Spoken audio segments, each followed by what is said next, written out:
जनाब गुप्ता साहब, जमीयतुल उलमा के सदर मोहतरमा सुजाता जी, तारिक अंसारी साहब, काटकोट ट्रस्ट तो भाइयों, हमारे इमाम और हमारे उलमाए और हमारे जो इमाम हैं वो हमारे लिए बहुत बड़ी अहमियत रखते हैं। इसे हटा के अच्छाई के रास्ते पे ले आने वाले हमारे इमाम और उलमाए रहते हैं।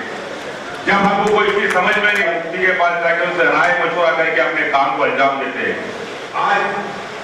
आज मुसलमानों को, जैसा कि हमारे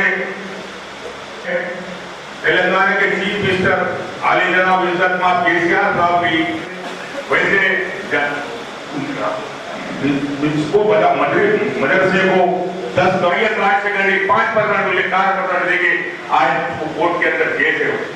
आज ये जो समझते हैं, समझदार है, ऐसे लोगों के सामने कभी नहीं थे। और कुछ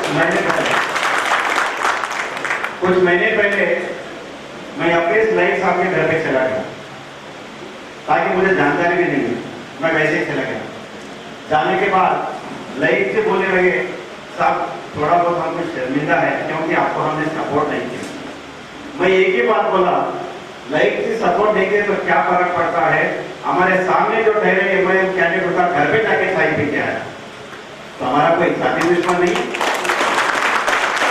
इलेक्शन तो आते 5 साल में जब अपने अपने पार्टी टिकट देते हैं, हम लड़ते हैं, फिर वोटर अपने चुनाव चुनते हैं, उसके बाद पार्टी का तो किसी से अपना जानदारी दुश्मन नहीं है। वो बात मैं कहने से उन लोगों की सोच में लगा कि भाई सही बात है। और भाई आपको टीआरएस गवर्नमेंट क्या करना चाहते हैं और क्या कर रहे हैं आप लोगों को पता ही है। अब इस जंग में आप लोग भी थे, हम लोग भी थे। ये लड़ाई हमने लड़ा था कि तेलंगाना के लिए जनता के लिए, उसमें मिनाटी भी है, मेजॉरिटी भी है, हर जात है, हर कैस्ट है, हर कम्युनिटी है। हमारे साथ नाइंसाफ की वजह से हमको इंसाफ के लिए लड़े थे, वो इंसाफ भी हमारे सामने देख रहे हैं हम लोग। अभी जैसे इमाम और मौजूद को जो रेस्पेक्टेबल रेमुनरेशन टीआरएस गवर्नमेंट दिया जा रहा है 1000 और 1500 रुपया, और रमजान के टाइम पे कोई भूखा नहीं रहना चाहिए। कम से कम गवर्नमेंट की तरफ से 1000 लोगों को हम दावत इफ्तार के नाम से हम दावत देंगे, ताकि वो लोग खुशी से रमजान बना सके। और ऐसा ही अभी शादी मुबारक है, कोई लोग बेटी और तो बोलते हैं कि अरे हम इसकी शादी कैसे करेंगे, ये हमारे लिए बोझ हो गए। और केसीआर साहब ने ये सोचा कि बेटी किसी को बोझ नहीं होना चाहिए, इसीलिए मेजाज के वो महीना को 51 हजार दिया जाएगा। और अब राजीव गांधी स्टेडियम में 400 करीब, मेरे ख्याल से 400 का ये शादी का स्कीम का चेक दिए थे, उसमें 280 सिर्फ शादी मुबारक मेरा महीना के भाइयों ने यूज किया। मैं बहुत खुशी हूँ। और अभी गवर्नमेंट की तरफ से आपको 6 रेसिडेंशियल स्कूल दिया गया है, और जल्द से जल्द निजामाबाद शहर में वो रेसिडेंशियल स्कूल आएंगे। अब केसीआर साहब की सोच ऐसा है कि कोई इंडिया में सोच भी नहीं सकता। और परसों के बाद कोई भी गवर्नमेंट एम्प्लॉय अगर अपने माँ बाप को नजरअंदाज करते हैं, जो हमको जन्म दिया है, जो हमको पढ़ाया है, हमारा शादी किया है, उनके साथ कोई गद्दारी किए तो उनके तनख्वाह में से हम उनका तनख्वाह काट के उनके माँ बाप को भेजेंगे। शायद कोई भी ऐसा कोई किया है, इंडिया में कोई नहीं किया है। लेकिन एम्प्लॉइज भी सीएम साहब को बोल रहे सर आप जो भी डिसीजन लिया बहुत अच्छी बात है। और हम एमएलए बन के आए थे, आने के बाद हमको पता चला ईदगाह में कुछ काम चल रहा है, हमारा महीना के भाइयों को लेके हम गए, वो लोग बोले साहब ईदगाह में कुछ काम चल रहा है। पहला डेवलपमेंट वर्क जो निजामाबाद में हमने काम जो किया है, तो ईदगाह में गए तो वो बोल रहे 2 एकड़ का जमीन लिए हैं और मेंबर को पीछे हटा के बना रहे हैं, और वहाँ पे मुहर्रम चाहिए, यहाँ पे गवर्नमेंट की तरफ से काफी प्रॉब्लम हो रहा है। हम इमीडिएट के कंसर्न ऑफिसर को बुलाए और बोले इनको जितने भी मुहर्रम चाहिए उसको आप डिस्टर्ब मत करना, क्योंकि रमजान आ रहा है और रमजान में हमको ज्यादा जमीन चाहिए, तो हमने पहले काम करना है। और रहे बात समर एक्शन प्लान, हमारे पास सारा तेलंगाना क्या पूरा हिंदुस्तान परेशान थे पानी के लिए, और दीदी के आशीर्वाद से हम पानी अभिसागर लेके आए, 55 के टैंक लगाए और बोझ मारे थे, उसमें माइनॉरिटी भी थी है, मेजॉरिटी भी थी है, सारे निजामबाद को हम कोई प्रॉब्लम होने नहीं दिया है। और भाइयों, अभी काफी चीज हमारे दीदी बताएंगे। अभी जैसे कि यारों तो अपने बाईपास रोड में बनाने वाले हैं, रेट कम था तो कॉन्ट्रैक्टर फायदा के लिए कोई मतलब डिले थोड़ा हो गया, हमने 2 बार टेंडर भी डाले थे, कॉन्ट्रैक्टर नहीं आया। अभी सरकार की तरफ से उनको रेट भी दिया जा रहा है और हमें सीमेंट दिया जा रहा है, तो कॉन्ट्रैक्टर बचे और आगे आए और वो 2 बेडरूम बना सके। तो अभी कॉन्ट्रैक्टर चले आए आगे, अभी 400 पहला हमने कॉन्ट्रैक्टर को फाइनल कर दिया है, मेरे ख्याल से जल्द से जल्द वाले शुरू हो जाए। और ऐसे काफी चीज है, क्योंकि अभी दीदी बात करना है काफी चीज, क्योंकि उन्होंने यहाँ पे चीफ गेस्ट है, तो ज्यादा वक्त मैं लेना नहीं चाहता हूँ, ज्यादा बात नहीं करना चाहता हूँ। और ऐसा करके हम निजामाबाद को डेवलप करेंगे, उसमें हमारा दीदी के भी आशीर्वाद रहेंगे। मैंने अखबार में देखा था 100 करोड़ गवर्नमेंट देंगे बोल के बोले थे, और टीआरएस के लीडर तमाम लीडर बोले थे कि 100 करोड़ लाने वाले हैं, लेकिन 25 करोड़ भी नहीं ला सकते। और आप आपको वादा करते हैं, क्योंकि हम जबान इसलिए बंद करके रखे हैं, 100 करोड़ रुपए हमारे अकाउंट में आने के बाद जरूर आपके सामने के रुआब से बड़ी देंगे, तो हम लेके आए। दीदी का फोन आया था मेरे का, ये भी बोले 100 करोड़ का गवर्नमेंट 2016 का बजट में हमको 100 करोड़ आ रहे हैं, और 2017 का जरूर हम लेके आएंगे, क्योंकि सीएम साहब हमारे पास बैठे हुए हैं, क्योंकि बार बार हमें मिले सीएम साहब को ये जो मुझे मौका दिया है, मैं शुक्रिया अदा करना चाहता हूँ। खुदा हाफिज़। जहाँ पे जिम्मेदार लोग कौम के बैठे हो, ताकि सारे मसले अच्छे से हम बातचीत कर सकेंगे और एक इस्लामाबाद डिस्ट्रिक्ट के वो हम सुलझा सकेंगे। और इसी कोशिश में मैंने अलीम भाई से रिक्वेस्ट किया था कि साहब आप कुछ इसका इंतजाम कीजिए, हम मिलकर बात करेंगे। तो लाइक साहब से तो हमेशा बात होती रहती है, और एक भी आज तक मैंने उनको पर्सनल काम पूछते हुए नहीं हमेशा। तो मैं भी कोशिश जरूर करती हूँ कि जल्द से जल्द रिएक्ट करे, जल्द से जल्द उसका कुछ ना कुछ सोल्यूशन निकल के आए।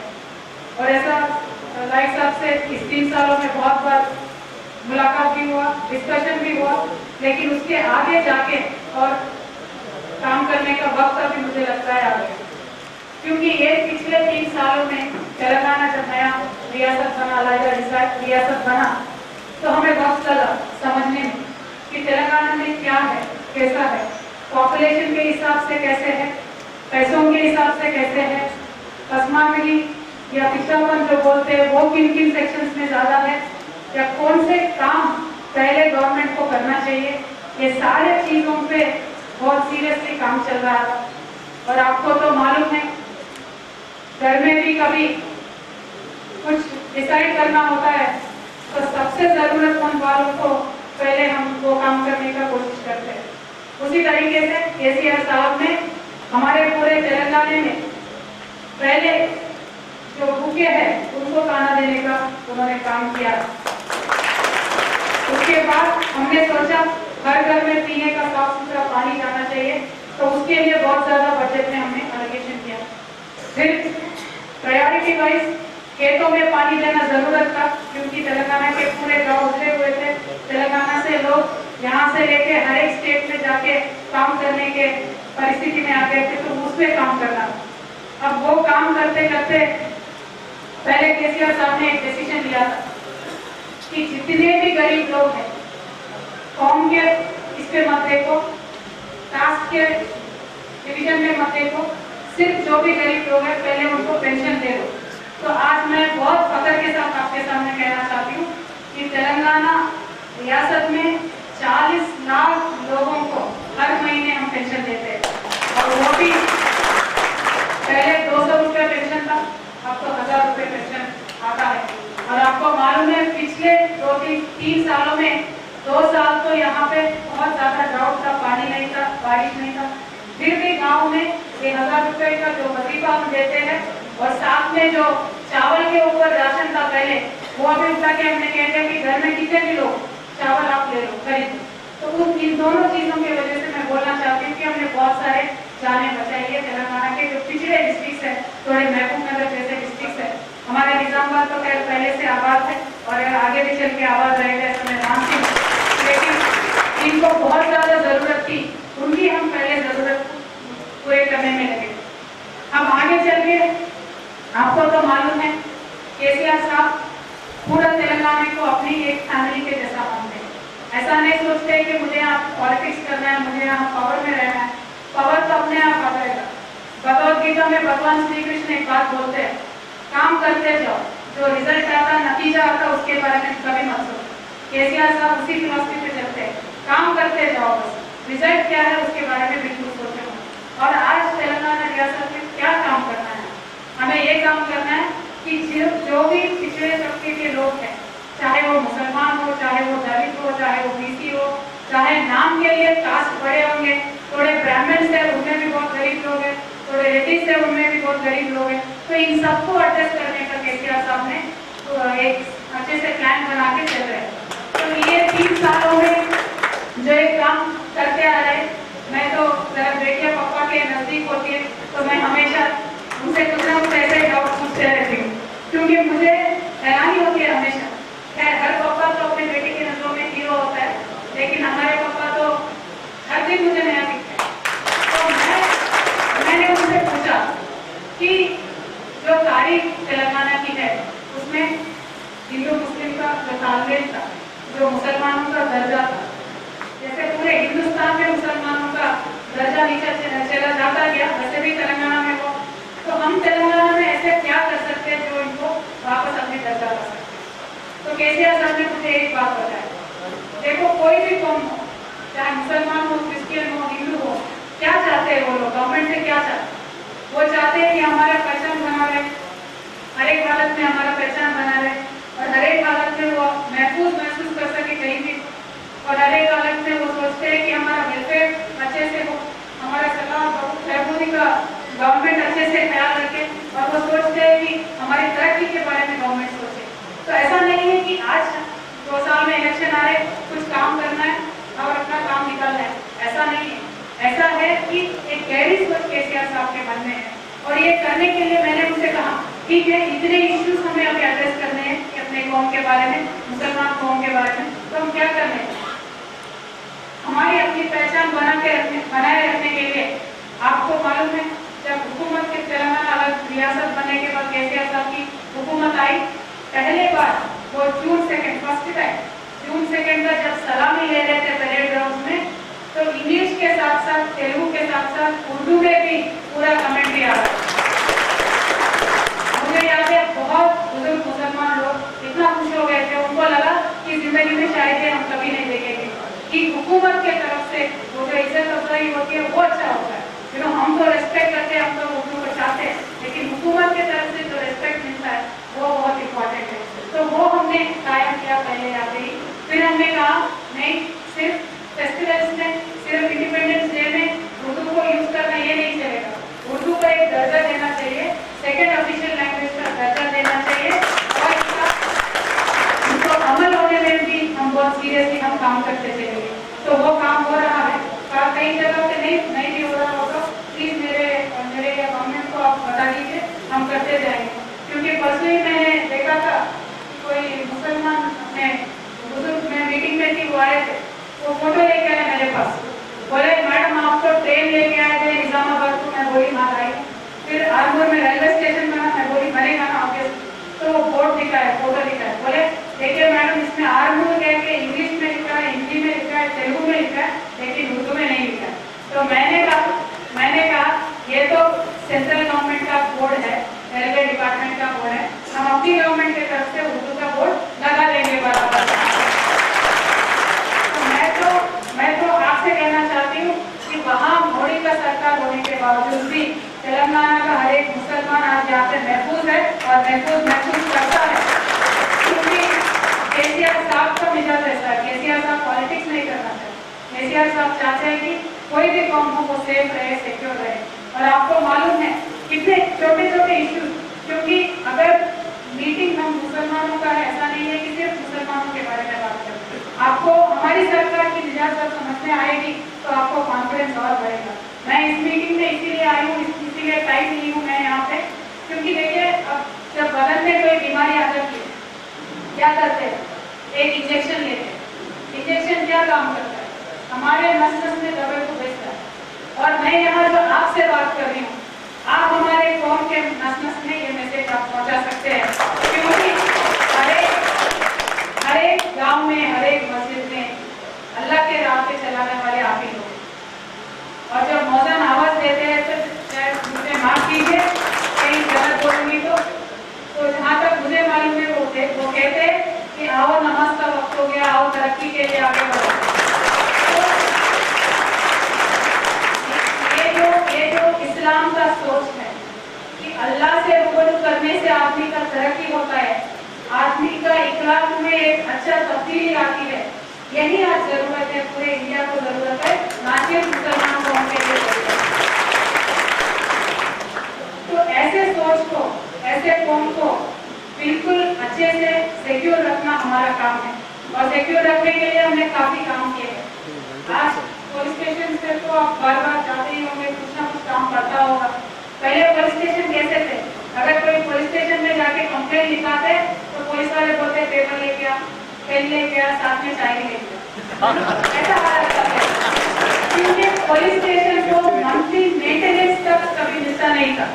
लेकिन आज क्या किया हमने कहा जो बुनियादी सरकारी काम है सरकार को ही पैसा देना हो, तो हर एक पुलिस स्टेशन में आज निजामाबाद जैसे अर्बन पुलिस स्टेशन में हर एक महीना 75,000 रुपीज पुलिस स्टेशन मेंटेनेंस के लिए पैसा जाता है पूरे तेलंगाना में। उसके वजह से पुलिस की नियत में, पुलिस के बर्ताव में भी काफी तब्दीली आई है। ये मैं नहीं कहती, लोग मुझे आके बताते हैं, क्योंकि जब आदमी दिमाग से टंगा होता है तो बर्ताव भी उसका अच्छा हो जाता है। तो पुलिस स्टेशन में ये तब्दीली आई है, और ये तब्दीली आने से बहुत सारे छोटे छोटे मसले जो है वो धीरे धीरे खत्म होने लगे। मैं आपसे ये कहना चाहती हूँ, हम बात करते हैं हमेशा यहाँ पे तेलंगाना रियासत में, तो पहले निजाम साहब का सरकार था और उनके बारे में काफी हम पढ़ते थे, क्योंकि तेलंगाना के मूवमेंट में जब केसीआर साहब ने निजाम के प्रेस में कुछ कह दिया तो पूरा तूफान खड़ा कर दिया ऑपोजिशन वालों ने, कहा कि ये तो पूरे मुसलमान के सपोर्ट कर रहे हैं, तेलंगाना आएगा तो ये होगा वो होगा। लेकिन मुझे एक कहानी बहुत अच्छी लगती है निजाम साहब की। एक दिन ऐसे हो गया कि इत्तेफाकन उसी दिन मुहर्रम भी था और उसी दिन होली भी था। तो एक तरफ से मुहर्रम का प्रोसेशन आ रहा था, दूसरी तरफ से होली खेलते हुए हिंदू आ रहे थे। बीच में बादशाह आ रहे थे अपने हाथी पे, क्या हो गया, वो अपने एलिफेंट से नीचे उतर के दोनों के बीच में उनको लगा कि झगड़ा हो सकता है पॉसिबिलिटी, तो वो खुद उतर के दोनों जब तक प्रोसेशन शांति से नहीं चले गए वहां खड़े थे। ऐसा मैंने कहीं पढ़ा है। तो ये ऐसी तहजीब है तेलंगाना में जो हमें मिले विरासत में। बहुत लोग बोल रहे कि विरासत में तेलंगाना को क्या मिला, गरीबी मिली, या तो बहुत सारे तारीख में फिक्स करके बताते हैं। जैसे आपने कहा है जिन लोगों ने मुल्क की आज़ादी में कुछ नहीं किया, जिन लोगों ने तेलंगाना की आज़ादी में कुछ काम नहीं किया, आज बहुत प्यार जताता है तेलंगाना के ऊपर। लेकिन इनको हमें समझना चाहिए, क्योंकि यहाँ निजामाबाद में आप सब गवाह है। यहाँ पे बीजेपी से एमएलए लक्ष्मी नारायण साहब थे, उन्होंने रिजाइन किया और उनके किशन रेड्डी साहब ने नहीं रिजाइन किया, उनके सदर साहब ने, जब तेलंगाना का मूवमेंट जोरों पे था। उस दिन यहाँ पे निजामाबाद के हर एक मुसलमान को डाउट था कि बीजेपी वाले को वोट दे, तेलंगाना को सपोर्ट करना है लेकिन बीजेपी वाले को कैसे वोट दे। तो उस दिन केसीआर साहब कुछ के निजामाबाद में आए थे और उन्होंने हम सबसे रिक्वेस्ट किया था, आपको अगर वोट नहीं देना है तो प्लीज आप अपने घर में बैठिए वोट, लेकिन तेलंगाना के ऑपोजिट जो है उनको आप मत दीजिए। तो आपने माना, आपने दुआ दिया, आपने सपोर्ट किया। उस दिन हमने एमएलए लक्ष्मी नारायण साहब को यहाँ पे जिताया, तेलंगाना मूवमेंट को स्ट्रॉन्ग किया। यानी हर एक जगह पे जहाँ बीजेपी का कंट्रीब्यूशन होना था, पीछे हमारा ही हाथ था, पीछे हम ही काम कर रहे थे, लेकिन उनका उसका कंट्रीब्यूशन ज्यादा कुछ नहीं है। मैं ये बीजेपी का नाम लेके कुछ बोलना या पॉलिटिकल भाषण नहीं करना चाहती, लेकिन मैं आपको इतना बताना चाहती हूँ कि यहाँ पे तेलंगाना रियासत में टीआरएस का जो आउटलुक है, टीआरएस का जो सोच है, हम फिरका परस्त नहीं है, हम मौका परस्त भी नहीं है। हम तो सिर्फ सिंसियरली, सीरियसली काम के लिए काम करना चाहते हैं, आपके तरक्की के लिए काम करना चाहते हैं। और आपको मालूम है तरक्की का मेजरमेंट क्या होता है, इज्जत अफजाई का सबसे बड़ा सबूत क्या होता है। हमने पूरे देश में कहीं नहीं है, हिंदुस्तान में जब हमारा रियासत बना, डेप्यूटी चीफ मिनिस्टर एक मुसलमान साहब को हमने किया है। क्योंकि एक पॉलिटिकल रेस्पेक्ट जब मिलेगा, एक दर्जा सियासत में जब मुसलमान कौम को मिलेगा, तो कॉन्फिडेंस लेवल सब में भी बढ़ता जाएगा। ऐसा मेरा मानना है, केसीआर साहब का मानना है। सिर्फ बातों में नहीं, हमने अमल करके दिखाया। और आज एक ऐसा रियासत पूरे हिंदुस्तान में आप ढूंढिए जहाँ पे एक डेप्यूटी चीफ मिनिस्टर मुसलमान होगा, जहाँ पे एक चीफ मिनिस्टर मुसलमान बना होगा। तो ये जो दर्जा हम देने का कोशिश कर रहे हैं, ये एक हम शांति से, अमन से, भाईचारगी से तेलंगाना रियासत को आगे बढ़ने की कोशिश है, बढ़ाने की कोशिश है।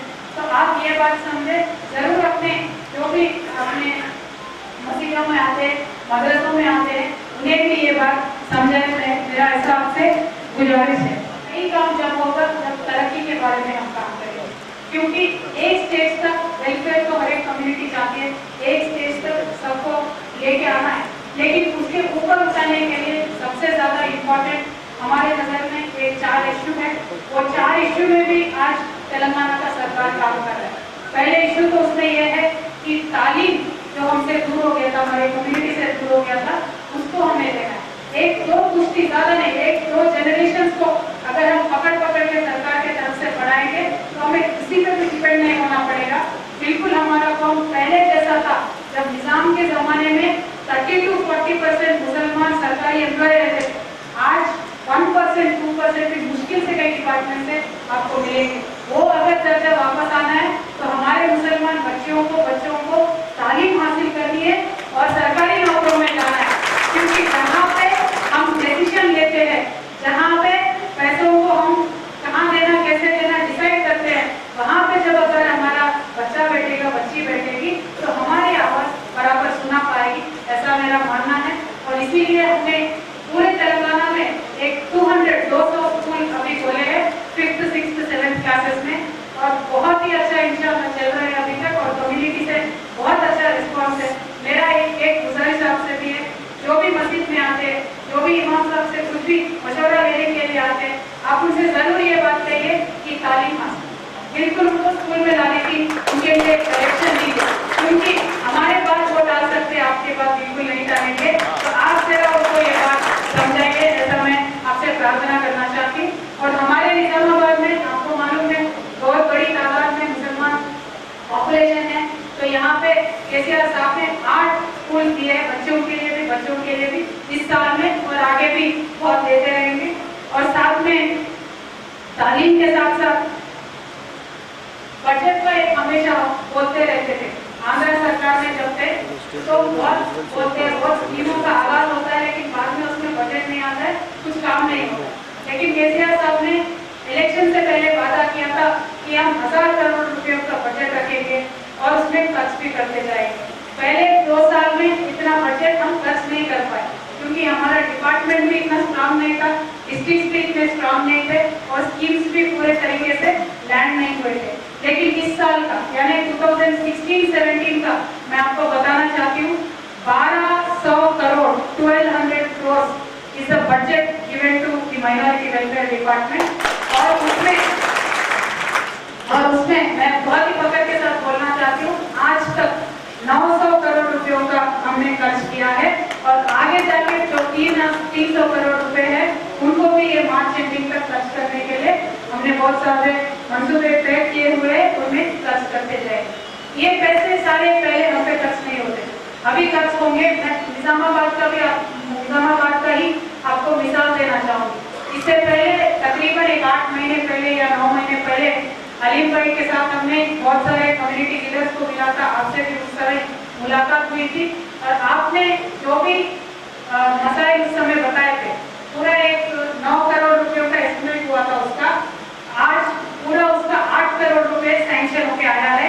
यानी पूरे निजामाबाद में ऑलमोस्ट एक 61 विलेजेस, 61 गाँवों में, मस्जिदों में जो उनके रिक्वेस्ट थे, वो एक ही झटके में केसीआर साहब ने स्पेशल ग्रांट निजामाबाद को दिया है।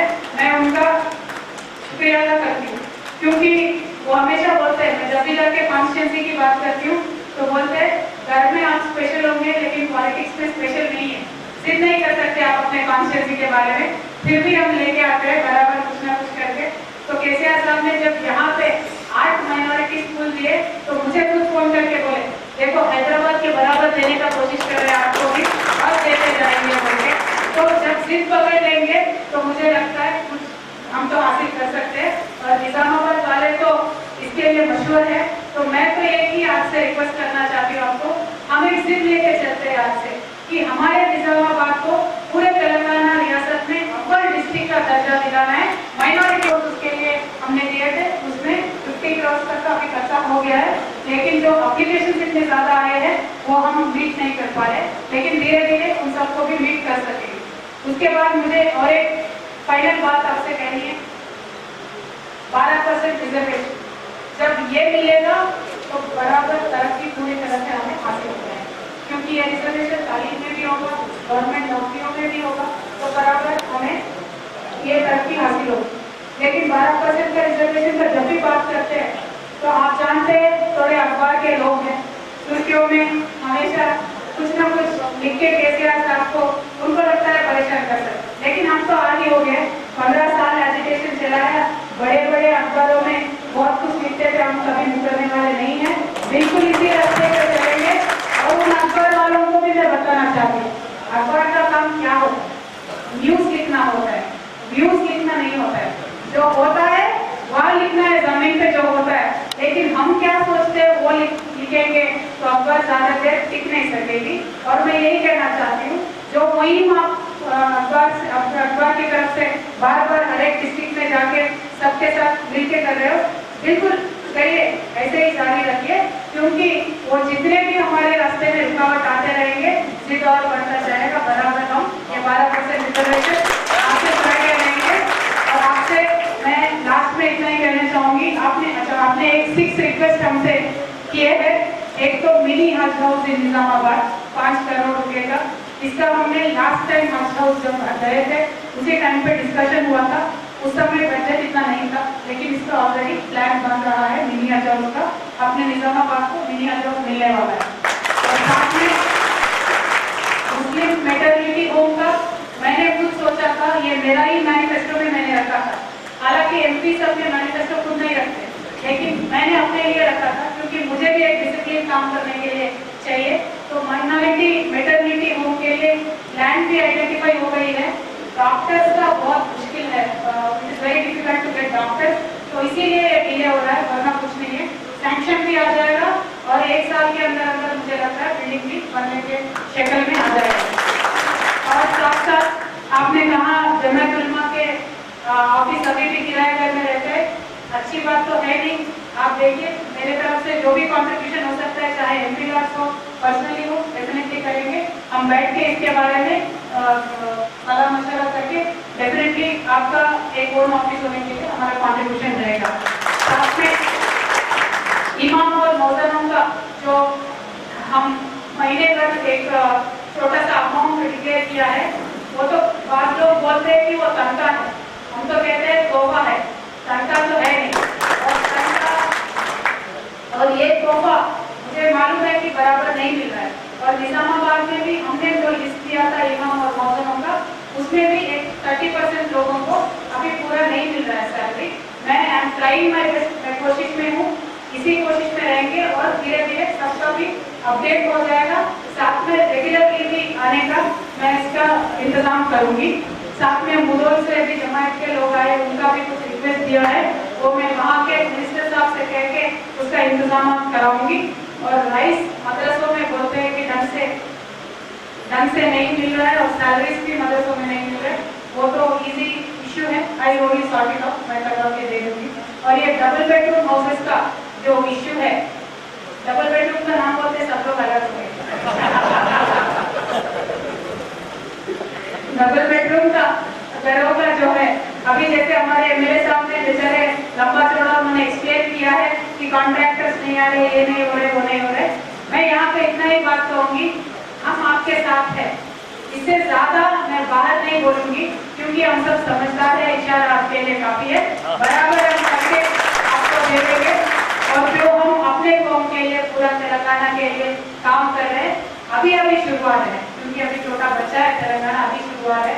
मैं तो यही कह के एंड करना चाहूंगी कि अभी तो नावी है मुट्ठी पर जमीन हमने, अभी तो नावी है मुट्ठी पर जमीन है हमने, अब तो पूरा आसमान बाकी है। तो हमें बहुत दूर चलना है, साथ चलना है, आपको साथ लेके चलना है, आपके दुआओं के साथ आगे बढ़ना है और हमारे कौम के तरक्की के साथ साथ तेलंगाना रियासत को पूरे इंडिया में नंबर 1 स्टेट बनाना है। उसमें आपका हमें पूरा रोल चाहिए। तो thank you so much once again, आपने इतना इंतजाम किया, सबको आप लेके आए, आपने वक्त दिया, बहुत बहुत शुक्रिया। और सिलसिले से आपसे सब अपनी अपनी जगहों पर बैठ जाइए।